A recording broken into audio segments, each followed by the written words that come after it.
Welcome to Addiction in the Family, episode 68, Reaching for Unconditional Love with Sally McQuillen. Welcome to Addiction in the Family. My name is Casey Arriaga. I am a licensed clinical social worker and addiction counselor at both Windmill Wellness Ranch and Recovery Tree Counseling. I'm the author of several books, including Realistic Hope, The Family Survival Guide for Facing Alcoholism and Other Addictions, and the children's trilogy based on my book, Mommy's Getting Sober.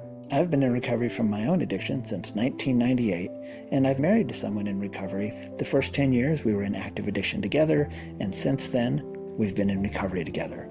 Join us as we share experience, strength, and realistic hope on how you and your family can learn to grow and recover together. Welcome, everybody, to Addiction in the Family. We have a great episode for you today. I'm really excited to share this interview I did with Sally McQuillen. So she's an author and a therapist, and she talks about having loved and lost her wild child of a son, as she puts it. And along the way, we talk a lot about how she learned, how she grew, how she got through that experience, and how you can learn and grow from some of the lessons that she learned. All this and more after a couple words from one of our sponsors. Addiction in the Family is brought to you in part by Windmill Wellness Ranch, where I happen to work. We are nestled in the beautiful hill country of Texas, and we've been rated as the #1 treatment center in the United States by the Track 9 independent rating system. And that's based on our ability to bring down addiction relapse rates, anxiety, depression, and also increase optimism, increase resilience, increase people's commitment to recovery. When you see the results, that's what counts. Now, we are so confident of our ability to help people that we offer the Windmill Guarantee. The Windmill Guarantee states that if somebody comes to treatment and does all the stuff that we suggest, and then also does all the follow-up that we suggest, and still needs to come back to treatment within 1 year, they can come back at no cost. If you want to find out more about the Windmill Guarantee and everything else that we have to offer, visit windmillwellnessranch.com or call our admissions line. While I've got your attention, we also offer a free family course to anybody. You don't have to have any association with Windmill, but if you wanted to get a taste of what we offer for families, sign up for a family course at windmillfamilycourse.com. You'll get weekly emails that'll point you towards podcast episodes, blog posts, videos, all kinds of resources that we offer for families. Because as you can imagine, I'm kind of passionate about family work, and I happen to run the family program at Windmill Wellness Ranch. So if you want to see more about that, go to windmillfamilycourse.com and spread the word. Again, anybody, anywhere who needs what we have to offer is free to sign up for the course and get those resources.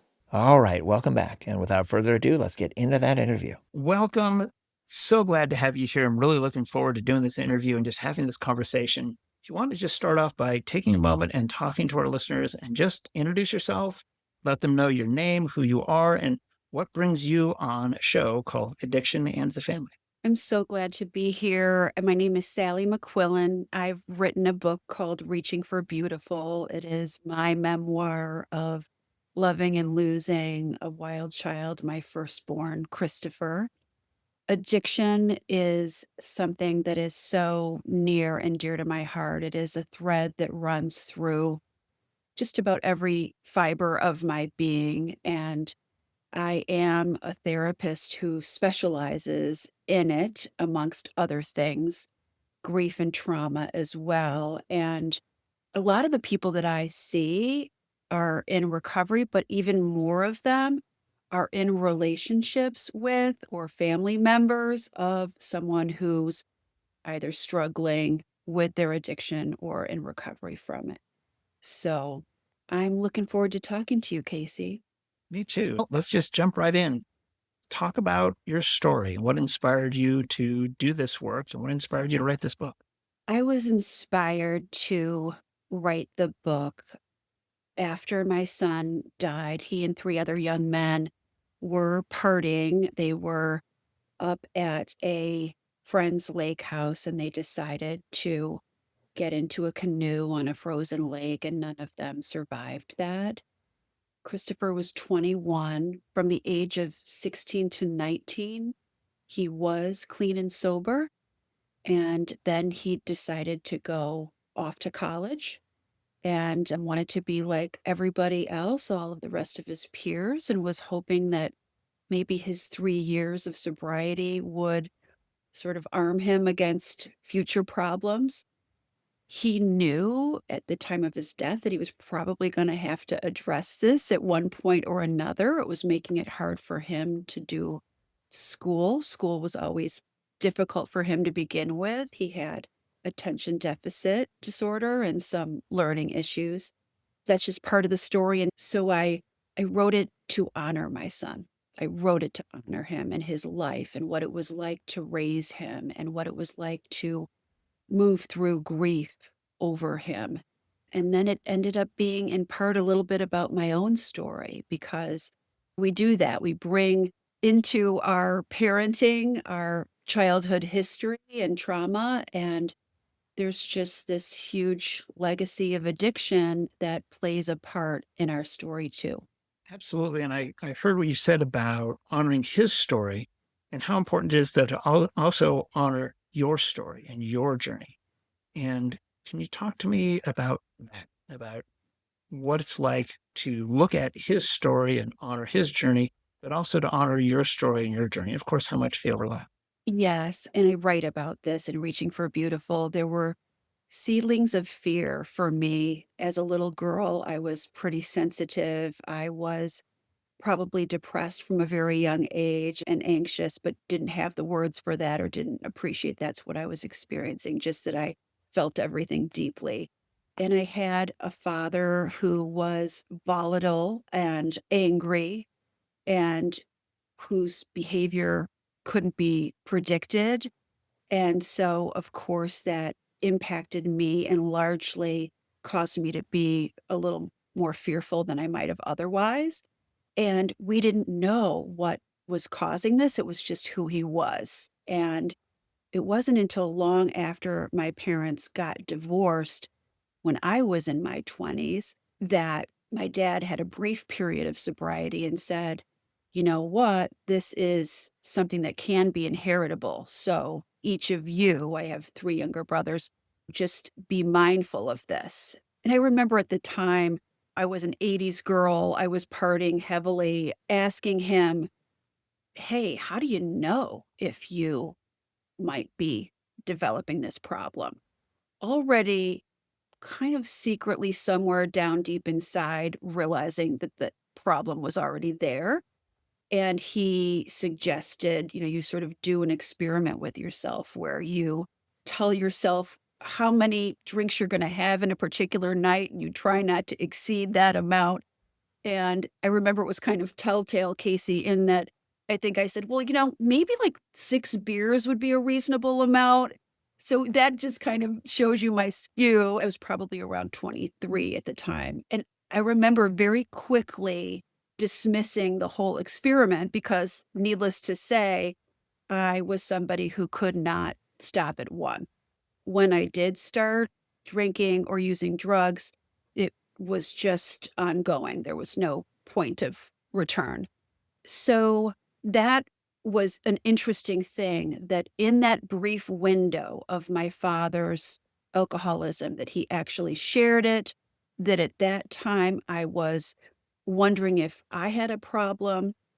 Fast forward just a few years before I'm pretty heavily into drugs as well. They scare me, and at 25, I find myself going to get evaluated to see if they think I might be addicted. He wasn't much of a part of my life, but this was really pretty magical that he could have this influence on me at this particular time, and I was so fortunate that a whole bunch of stars aligned and that I was able to get and stay sober and have been sober ever since. So that is absolutely wonderful. And I also hear that family pattern, first of all, just speaking to the fact that there are family patterns of this, right? And a lot of people know that. Some of the recovery fellowships will talk about the idea of a family disease, which, of course, some family members go, whoa, whoa, whoa, I don't know what you're talking about. However, we can recognize that these patterns get passed down through the generations. We know that any sort of addiction or substance use disorder, compulsive behavior of any kind, about 50% genetic. There's going to be a lot of that, right? And I always say it's not one addiction gene. It's a whole suite of how these things affect each other and affected by environment and all kinds of things. It's very complex. But the way that we approach it and deal with it, that gets passed down to every family. And so recognizing it didn't start with your dad, it didn't start with you, it didn't start with your son. Just these things filter down. And when one person gets in recovery, though, there is an opportunity to start to find an inflection point that this changes the pattern. And from what I've heard you say, your dad got sober for a few years, which implies that he did not stay sober. In that time of recovery, he still managed to profoundly change your trajectory. He did. It might be one of the few things that I can essentially credit him with as my father. For the most part, our interactions were painful and difficult. And so the fact that he did have that influence on me is something that I am grateful for. And I have forgiven him for all of the ways that he couldn't be. And I better understand it now. He did end up dying of the disease. I've done some research recently as I'm doing interviews to promote Reaching for Beautiful. When I first get sober, and at that time, I'm working in marketing and I'm starting to do service work and volunteer, and finding that doing that is so fulfilling to me that I'm deciding to go back to school and get my master's in social work so that I can help people. It does feel like a path that I believe is a calling for me. And I ended up learning about genes and nature and nurture and trying to better understand addiction, from an educational standpoint. And it was really interesting because I'm expecting Christopher and I'm thinking, I'm just going to absolutely nurture him and love my children so much that I will be able to prevent him from ever developing addiction. And by the way, I am married to a recovering alcoholic. So he's Irish, his genes, he's one of 10 kids, and I'm not even going to cite the percentages of addiction that their family has been riddled with. But when I recently researched what the odds are, and I looked at my own family as a science experiment, it played out. And if you have one parent who's an addict, you might have maybe 2 times the likelihood of becoming one. If you have 2, I think you have up to 8 times the likelihood. So each of my children have had this particular challenge to face. And it's like you said, there's a whole suite of things that make us ripe for it, to include just that straight up genetic predisposition. But then there's the accompanying attention deficit that my husband and each of my children have that also make you ripe for addiction. And some of the mental health stuff, like my depression, anxiety, that also make you ripe for it. So here we have this thing that for each of us, to include Christopher, was a major challenge and life altering experience, and a difficult one that ends up prospectively becoming the greatest gift of our lives. I love that you can see that and speak to it because, yeah, look, the odds are against any of us. I worked with somebody at a treatment center who said at one point, everybody in my family but me got an addiction. And I said, really? And she goes, yeah, I knew better. And I thought, everybody knew better. There's Yeah. not a single person in your family who didn't know better. It's not a Yes. matter of knowing better. And it's a powerful thing for family members, and I'll say especially parents, but not uniquely parents. Every family member takes the blame on in some way, shape, or form, in my experience. The siblings will say, I should have said something earlier. The kids will say, I should have done my homework or been quieter or been louder or said something or not said anything. Parents, of course, have such a burden laid at their feet about, whatever your child's outcomes are, that's up to you, even though it's nowhere near that simple. I read a great article recently about how much influence siblings have on each other. I And read that too. yeah, Mhm. yep, same thing. And the parents think like, okay, it's up to me. I need to get it right. And I love that impulse that you had of like, maybe if I just get it all right, then my kids won't have these same struggles. I had the exact same thing. My wife and I, we were going to nail it. We were going to get it right with my daughter. Now, unfortunately, I was not in recovery when my daughter was born. I didn't get in recovery until she was about 2 years old. And so within the first 3 days of her being born, I had already yelled at her. And in the back of my mind, just went like, whoops, no, I wasn't going to do that, right? I was going to get everything right. We were going to change the whole family pattern. And yet I can look and say, on the grand scale of my family's history, we did a lot better. We did change the family pattern.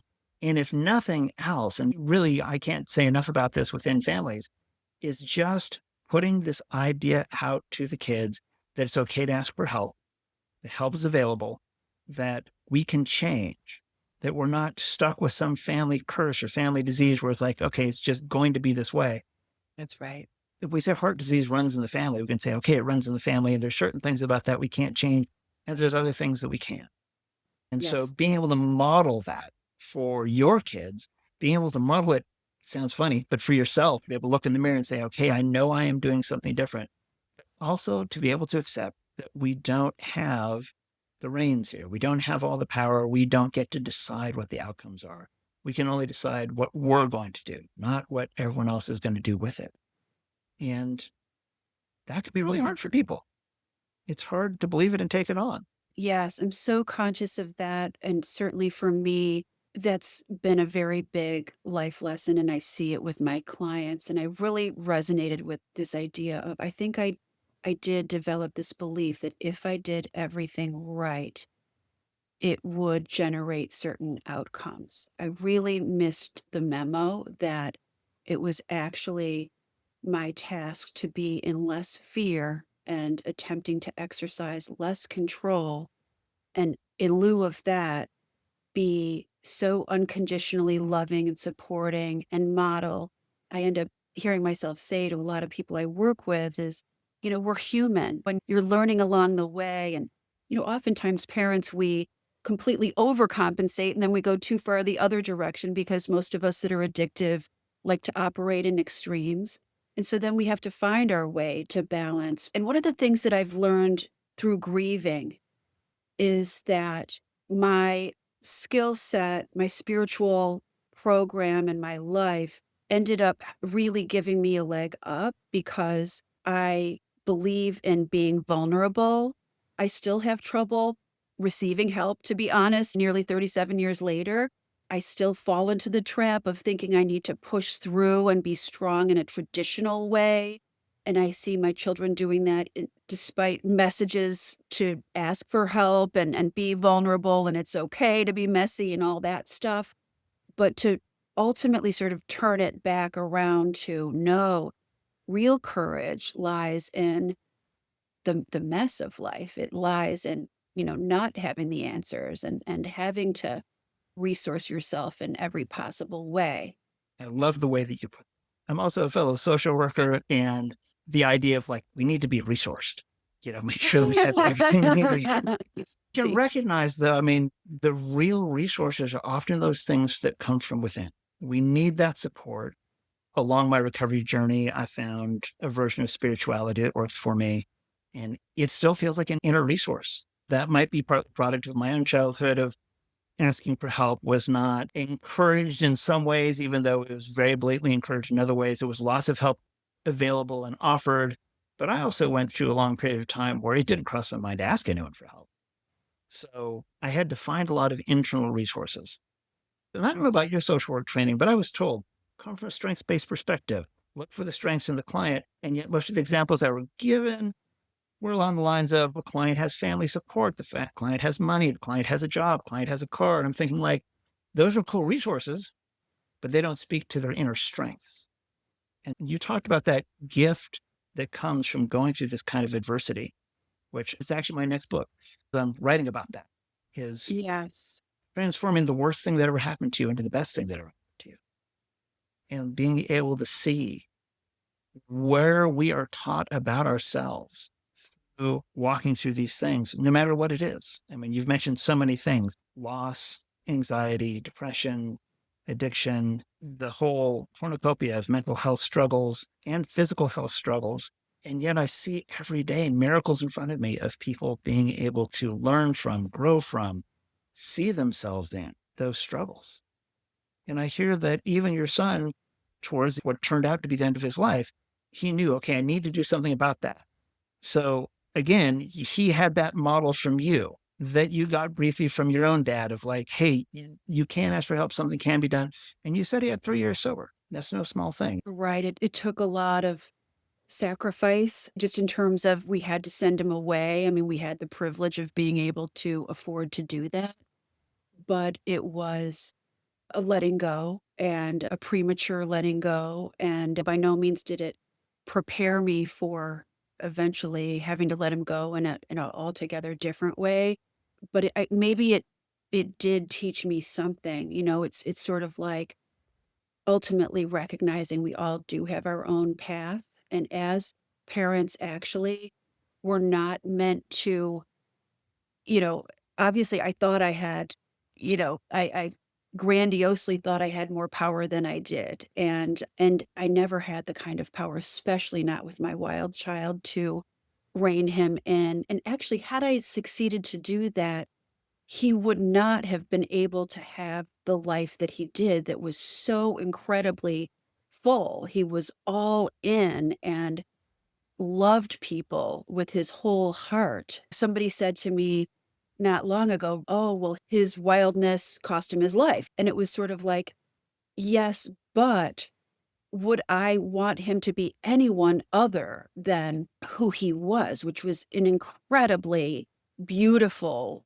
blazing, bright spirit who in his 21 years did so much and had so many friends and love in his life and some hardship and some hardship." And would I have wanted to spare him that? No, because that's what I've come to believe, that we're all here living this particular lifetime, if it goes this way, where we live many lifetimes, I don't know, but living this so that we can grow and evolve and learn and teach and share and remember that love is the only thing that matters anyway in the end. Okay, that seems like a good place to take a quick break. And when we come back, we will hear the rest of that interview with Sally McQuillen. Among our sponsors, the most important one is you. We're just so grateful for your support on our mission of helping families find recovery. Here are some ways you can help. If you know anyone who could benefit from our message, encourage them to listen and subscribe. Hit that like button. We are so grateful for all of our subscribers on Patreon. So if you were able to support us in that way, we are so incredibly grateful for you. You can also check out any of my books. We've got Realistic Hope, Family Survival Guide for Facing Alcoholism and Other Addictions. We have the trilogy based around my book, Mommy's Getting Sober. Those are children's books, which are great to spread that message. And each one of the books also includes a guide on how to talk to kids about addiction. And also have my book, Spirituality for People Who Hate Spirituality. Please tell a friend, spread the word on social media. Let us know what we can do to help. Feel free to reach out to us. We appreciate each and every one of you. We could not do this without you. Welcome back. Let's go ahead and finish that interview. And I think about what you're saying with your son and did his recklessness cost him his life? Some people, their caution costs them their life. I'm going to say, as a mental health professional, that people not being themselves is much more costly. There it is. Yes. To thine own self be true, please. When I was deciding to take my journaling that sort of started as texting to my child and giving him a daily love bomb, then deciding, do I want to put this out in the world and do the work that it will require to publish a book? What should I be mindful about? And the only thing that I got back from him was the idea of just really speaking my truth and his with the purpose of serving others. What a freedom to be able to just be exactly who we are. Mistakes, fear, control, and all the things that I had to reconcile. And that's one of the things that I also write into is, should I have done this differently? Again, what can I learn? What can I take away? What has Chris been trying to teach me? Really, there's nothing like a traumatic loss to enlighten you And so to make the effort to stay enlightened rather than be pulled into darkness. Yeah. And what you said, that quote, to thine own self be true, which, by the way, as many people may recognize Shakespeare from Hamlet, and it's really a parent giving all this parental advice. And as dads can sometimes do, it's a little long winded and like tries to lay everything out to his son who's going to go out in the world. Let me tell you everything I know to protect you and save you all this trouble. And of course, the son is like, yes, father. Yep. Yep. Got it. Eyes glazing over. I'm with you. And at the end, he hits this gem, to thine own self be true, which, of course, in Elizabethan English means be honest with yourself. Who am I really? And so much of the therapy and recovery journey is about being honest with ourselves and getting past these lies that we've told ourselves that I'm not good enough, I'm not worthy, things have to come out perfectly for me to have been okay. And none of that turns out to be true. Our true, deepest honesty with ourselves is that we are loving, good people and that we would rather be kind than unkind, but we have to feel safe in order to do that. We would rather connect than disconnect, but we have to feel safe in order to do that. And a lot of that safety has to start at home. And I don't just mean within the home, but within ourselves, Yes. being a Yes. safe person for ourselves. I agree. You were referencing before sort of internal resourcing as opposed to external resourcing. I was just talking to someone who actually called just needing a loving listening ear yesterday. And I found myself falling into my old patterns of, have you tried this? Have you tried that? Kind of the external resourcing, like, ooh, I feel like I need to fix this for you. And I better be really mindful of the fact that's not my job. I'm just going to listen in. But we did get to a place where it was really about, wait, how can you build your inner sense of self? How can you start to find a way to recover safety in your life, having been traumatized? And one of the things that's been really interesting to me is that Christopher, in spirit, has become a conduit to my higher power. He is a source of strength for me. He gave me a few days before he died on Christmas Day, a Christmas gift, which was a tree of life. And it was a pendant that I wore every day and didn't take off until a point at which I lost it, which I write about in the book.